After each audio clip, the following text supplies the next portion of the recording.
This is a NICEYRIG shotgun microphone holder for a cold shoe attachment. I was sent this to review for free. It costs $29.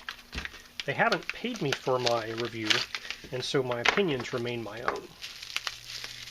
So in the package you get the cold shoe attachment and microphone gripper here, as well as a Allen key, which can be used to tighten or loosen this little guy here in case you want to point it up or down. So it has a nice little finger operable screw here. There are springs on these little rails, and this screw goes in and out very much like a vise. I suspect if I go too far it might just fall out. Let's see. Well, actually it looks like it's not going to fall out if I go too far. So that's kind of maximum size there, just 35 millimeters. Let me verify that because that is from the listing. So yeah, I'll give them 35 millimeters on that. There's little rubber grippy things in here. So this is shock proof. It's really just a rubber grippy pad.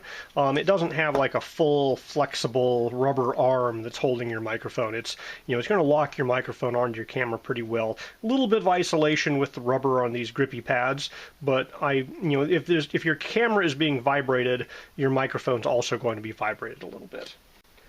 So typically you would want this thing in line with the top of your camera, so you generally wouldn't need to adjust this screw.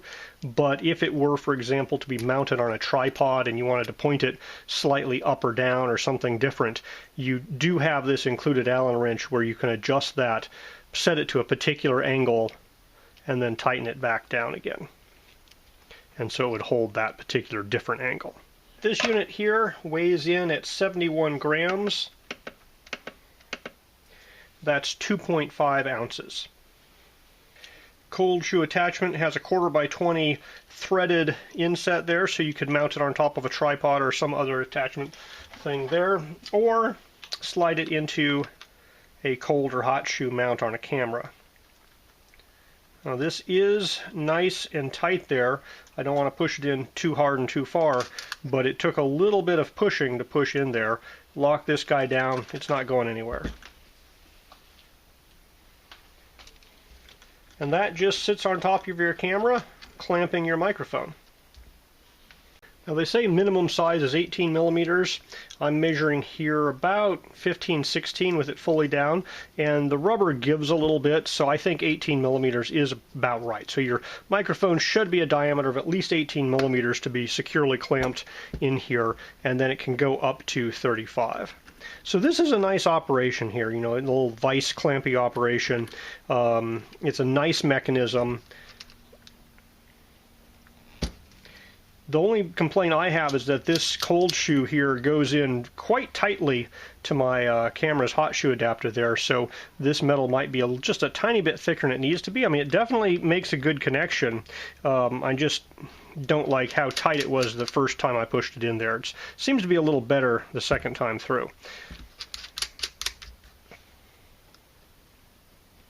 But there's definitely, you have to pull it back to get that thing out of there. So this here's aluminum. We have some steel on this bolt that goes through there. The top part's all aluminum. We have steel in the screws here, and that center screw, that guy's steel. These little rails and the springs might be steel, but the rails look like they're aluminum as well. So it's primarily aluminum construction, a little bit of steel and a couple of points here and there for the fasteners. You have a little hole right through here. It looks like it is threaded. So yeah, I verified this hole is threaded 1/4x20 there. I'm not sure what you'd mount right there, but it gives you the option of mounting any 1/4x20 screw into that hole. So at the price point, I think this is a pretty good deal. It's nicely manufactured, parts are mostly aluminum, it works smoothly, has this nice rubber grippy bit inside. I think that's a pretty good option for holding a shotgun mic on your camera. Or you could just hold it on a separate tripod.